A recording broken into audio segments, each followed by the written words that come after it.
বান্দির বাচ্চা। মা আম্মা তোর এত বড় সাহস, বান্দির বাচ্চা, ছোট লোকের বাচ্চা, জানোয়ারের বাচ্চা, তোর এত বড় সাহস তুই আমার বেবিকে ঘুমে রুটি খেতে দিয়েছিস তেল ছাড়া। তুই জানোস থাইল্যান্ডের পরোটা খায় তেলালা, তাও 4 কোড়াচ্ছা। তোর এত বড় সাহস কি করে হলো? বান্দির বাচ্চা, তোর ব্যক্তি চুল আমি বেলের দিয়ে চেঁচে নিব। তুই জানোস আমার এই মেয়ে কত দামি দামি খাবার খায়, বাংলাদেশের খাবার তো পছন্দ করে না। আমি অনলাইন থেকে অর্ডার দিয়ে বিদেশ থেকে খাবার আনাই, সেই খাবার আমার বেবি খায়। আর তুই আমার বেবিকে গমিরাটা খাওয়াচ্ছিস? ও নো নেভার। এই এই বেবি, তোমাকে আমি বলেছি তুমি পিকনিকে যাবে, তুমি পিকনিকে না যেই ছোট লোকের বাড়িতে কেন আসলে? মা তুমি এটা কি করতেছো? ভাবির গায়ে হাত তুলতেছো কিন্তু কেন? এই সামান্য রুটি খাওয়াইছে তার জন্য? হ্যাঁ আমি ভাবিকে বলছি ভাবি আমার গমের রুটি খাইতে ইচ্ছা করছে, তুমি বানাই দাও। তার জন্য ভাবি আমাকে রুটি বানিয়ে দিয়েছে, আর তার জন্য তুমি ভাবির গায়ে হাত তুলবে? এটা তো ঠিক করলা না মা। চুপ! তুই কনে বড় হয়েছিস, কনে ঘুমাস, কনে খাস, তোর ধারণা আছে? এই ছোট লোক বোম্বাই গো চারোদিকে কি গোবরে গোদ। এই বান্দির বাচ্চা, সব কিছু তোর দোষ। মা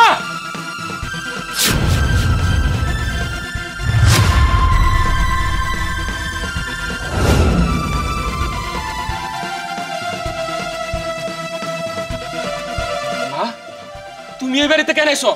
তোমার না আইতে বারণ করছি।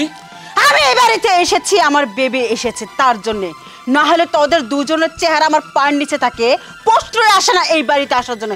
আর তোর বউ ছাগল মার্কা বউটা কি করেছে দেখ, ছাগলের খাবার গমের আটা রুটি আমার বেবিকে খেতে দিয়েছিল। এত বড় সাহস কি করে হলো? না তোমার বৌমার কোনো দোষ নাই এতে করে।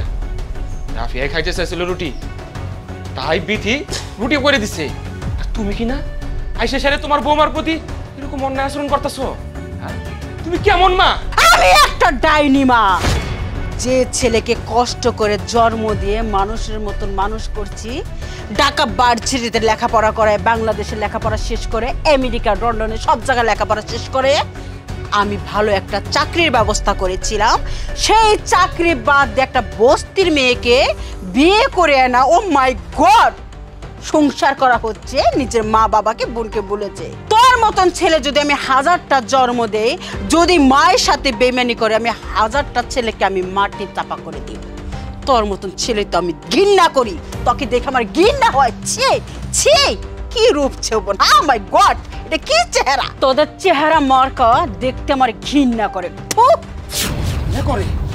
আচ্ছা তোমারে কি আমি জোর করে নিয়ে আইছি? তুমি কেন আমার বাড়িতে আহো? কেন আহো? থাকো না তোমার অর্থবিত্ত নিয়া, বাড়ি গাড়ি দালান কোঠা নিয়া। আমার গরিবের বাড়ি তোমার আশা লাগবো না। আমি যদি মরেও যাই না খাইয়া, সাহেব কোনোদিনও তোমার কাছে যাবো না। চলে যাও। আমি ভালোই ভালোই কইতেছি তুমি চলে যাও। আমি কিন্তু বাধ্য হব তোমার গায়ে হাত তুলতে, তুমি যদি আমার কথা না শুনো। আমি ভুলে যাবো যে আমি তোমার ছেলে।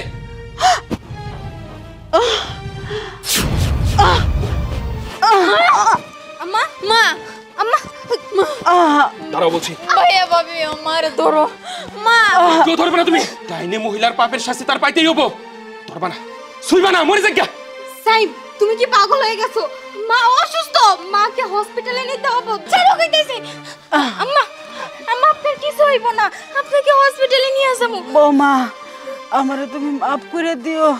আমার ছেলের থেকেও তুমি এত ভালো আমি বুঝতে পারি না। আমার ছেলে আমার জীবন বাঁচাইতে চাইতেছে না, আর তুমি বাঁচাইতে চাইতেছো। আমি তোমাকে গ্রহণ করলাম, এখন আমি মরে যাও শান্তি পাবো। আমার মাফ করে দিও। আম্মা আপনি চুপ করেন, এখন এসব কথা করার সময় না।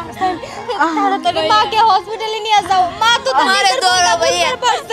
মা ধরো ধরো।